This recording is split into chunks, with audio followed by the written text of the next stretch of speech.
സിന്ധു നദീജല കരാർ മരവിപ്പിച്ചത് അറിയിച്ച് പാകിസ്ഥാന് നയതന്ത്ര കുറിപ്പ് നൽകിയിരിക്കുകയാണ്. ഭാരതം ലോകബാങ്ക് ഇടപെട്ടുള്ള തർക്ക പരിഹാര ചർച്ചകളിൽ നിന്ന് ഭാരതം പിന്മാറും. അതേസമയം അതിർത്തിയിലെ പാക് പ്രകോപനം തുടരുകയുമാണ്. നിയന്ത്രണ രേഖയിൽ പലയിടത്തും വെടിവയ്പ് ആവർത്തിച്ചു. സൈന്യം ശക്തമായി തിരിച്ചടി നൽകിയിട്ടുമുണ്ട്. ഭീകരാക്രമണം അമർനാഥ് തീർത്ഥാടനത്തെ ബാധിക്കില്ലെന്ന് കേന്ദ്രം ആവർത്തിച്ചു.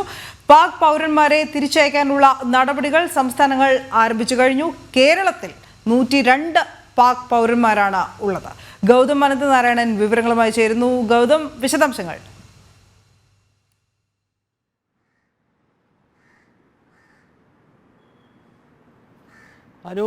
സിന്ധു നദീജലം അതോടൊപ്പം തന്നെ പോഷക നദികളിൽ നിന്നുമുള്ള കരാറുകൾ അത് പൂർണ്ണമായി തന്നെ നിർത്തിക്കൊണ്ടുള്ള തീരുമാനം ഏതാണ്ട് 2 ദിവസങ്ങൾക്ക് മുൻപാണ് കേന്ദ്ര സർക്കാർ കൈക്കൊണ്ടത്. അത് ഔദ്യോഗികമായി തന്നെ ഇപ്പോൾ പാകിസ്ഥാന് ഒരു കത്ത് നൽകിക്കൊണ്ട് അറിയിച്ചിരിക്കുകയാണ് ഭാരതം.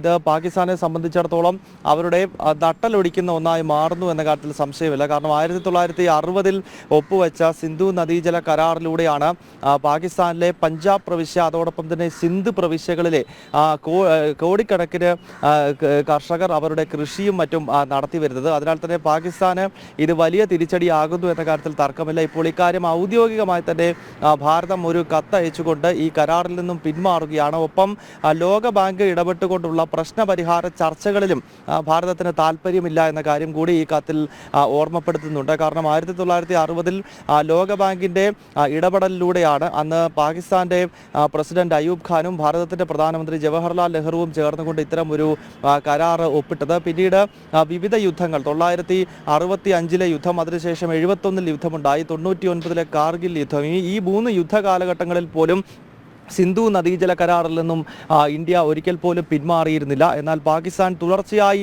ഭാരതത്തിനെതിരെ നിഴൽ യുദ്ധം നടത്തുകയും ജമ്മു കശ്മീരിൽ പ്രശ്നങ്ങൾ സൃഷ്ടിക്കുവാൻ ശ്രമിക്കുകയും ചെയ്യുന്നതിൻ്റെ പശ്ചാത്തലത്തിലാണ് ഇത്തരം ഒരു കടുത്ത നടപടിയിലേക്ക് നമ്മുടെ രാജ്യം നീങ്ങിയത്. എന്തായാലും ഈ നദീജല കരാറിൽ താല്പര്യമില്ല, അതിൽ നിന്നും വിഡ്രോ ചെയ്യുന്നുവെന്ന് ഔദ്യോഗികമായി അറിയിച്ചുകൊണ്ടുള്ള കത്താണ് ഇപ്പോൾ പാകിസ്ഥാന് ഭാരതം നൽകിയിരിക്കുന്നത്. അതേസമയം നേരത്തെ അനു സൂചിപ്പിച്ചതുപോലെ അതിർത്തിയിൽ പാക് പ്രകോപനം തുടർന്നുകൊണ്ടിരിക്കുകയാണ്. ഇന്നലെയും ഇന്ന് പുലർച്ചെയും അതിർത്തിയുടെ വിവിധ ഭാഗങ്ങളിൽ നിയന്ത്രണ രേഖയുടെ പല ഭാഗങ്ങളിലായി പാകിസ്ഥാൻ വെടിനിർത്തൽ കരാറിന്റെ ലംഘനം തുടർച്ചയായി നടത്തുകയാണ്. ഭാരതത്തിന്റെ അതിർത്തി രക്ഷാസേനയായ BSF ശക്തമായ പ്രത്യാക്രമണം മറുപടി എന്ന നിലയിൽ പാകിസ്ഥാന് നൽകിയിട്ടുണ്ട്.